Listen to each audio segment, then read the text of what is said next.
afternoon, ladies and gentlemen, and welcome back to another episode of Unspoken Truth. I'm the founder of Mutual Respect and the host, Daniel. And just a quick reminder that everything you see on my podcast is strictly for educational purposes.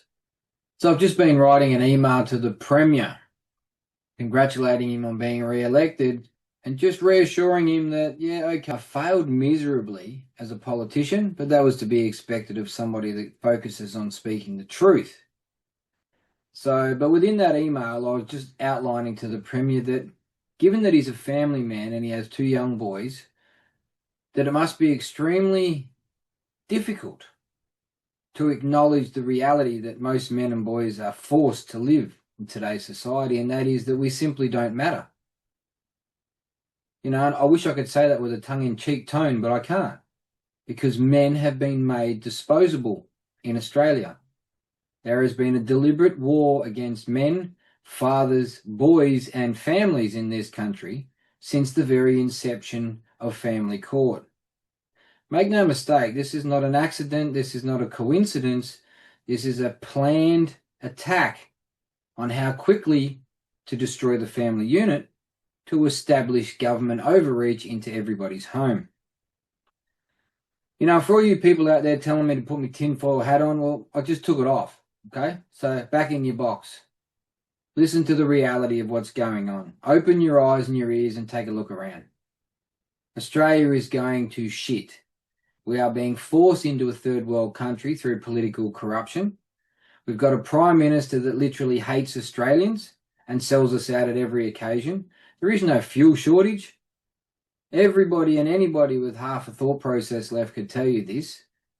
But yet here we are again, panic buying. Reminds me of the fact that toilet paper went missing years ago.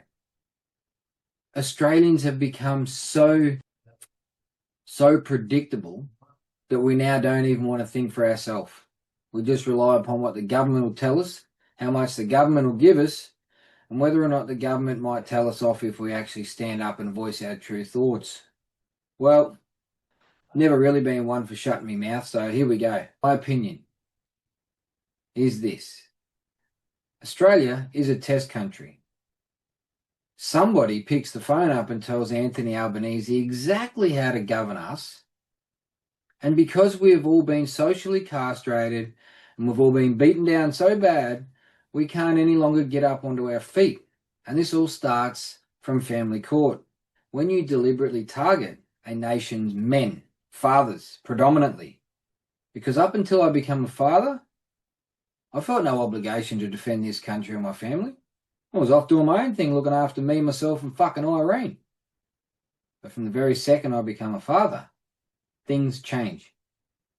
And what changed was an unrelenting obligation to safeguard my children's futures. Irrespective if I'm a part of their future or not, I want to know that they've got a safe, free, democratic future. Not a dictated, oppressed, controlled one that Anthony Albanese and some global agenda has planned. So it's as simple as this, Australia.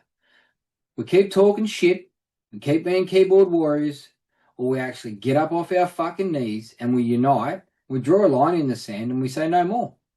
This is our children's country and our children's future that's on the line right now.